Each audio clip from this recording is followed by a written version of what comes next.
angle of friction, the angle of the resultant of limiting frictional force and normal reaction force. তাহলে অ্যাঙ্গেলটা কার সাথে আছে? অ্যাঙ্গেলটা হচ্ছে resultant ফোর্সের সাথে আছে। কাদের রেজাল্টেন্ট? রেজাল্টেন্ট হচ্ছে আমাদের লিমিটিং ফ্রিকশনাল ফোর্স আর নর্মাল রিয়াকশন দিয়ে। মনে কর এইখানে একটা বডি আছে, বডিটা কি করছে?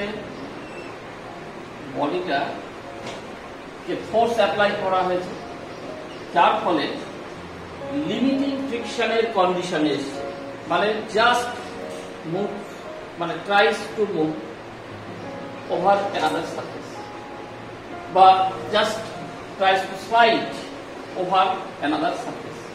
তখন এই বডিটা এইদিকে কিন্তু যে ফোর্সটা ক্রিয়া করবে সেটা কি? সেটা হলো এর লিমিটিং, আর এর নর্মাল রিয়াকশন উপরের দিকে ক্রিয়া করবে, আর এনজি নিচের দিকে ক্রিয়া করবে। আর এইটা বললাম আমরা যে ফোর্স, আমাদের অ্যাপ্লাইড ফোর্স।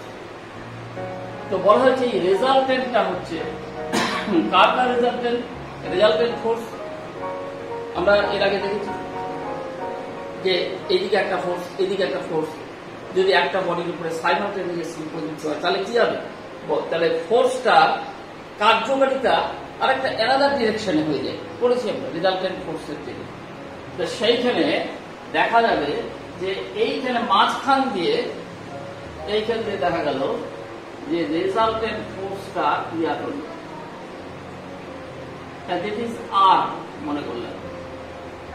তাহলে যদি আমরা এটাকে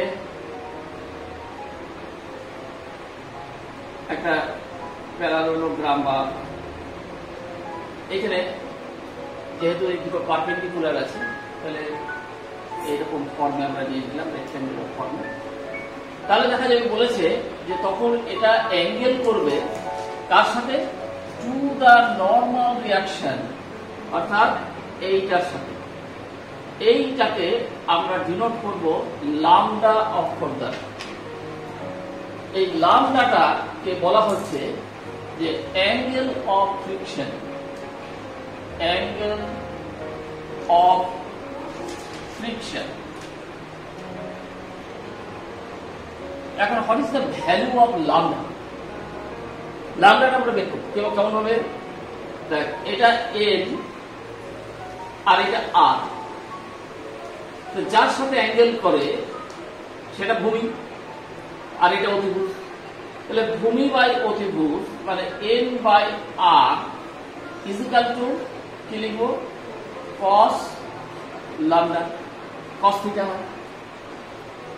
আচ্ছা, তাহলে এইদিকে লিমিটিং, তাহলে আমরা সেই যখন ফোর্সে রেজাল্টেন্ট ফোর্সে পড়েছিলাম যে তার সমান্তরালে যদি কোনো ফোর্স নেই, তাহলে এটা হবে লিমিটিং এখানে। তাহলে এইখানে কিন্তু এটা লম্ব আর এইটা কিন্তু অতিভুজ, তাহলে লম্ব বাই অতিভুজ that is equal to sine lambda. তাহলে এখান থেকে আমরা লিখতে পারি or N is equal to R cos lambda, আর এখান থেকে লিখতে পারি F L is equal to R sine lambda. এখন আমরা এই দুটোকে যদি অনুপাত করি, অর্থাৎ এফ এল বাই এন, আমরা এর আগে পেয়েছি কোএফিশিয়েন্ট অফ ফ্রিকশনে অনুপাত কার রেশিও ছিল? Limiting friction F L by N, একে আমরা বলেছিলাম দ্যাট ইজ ইকুয়াল টু কি? Mu S. তো এইখানে যদি আমরা এখন এফ এল বাই এন করি তাহলে কি পাবো?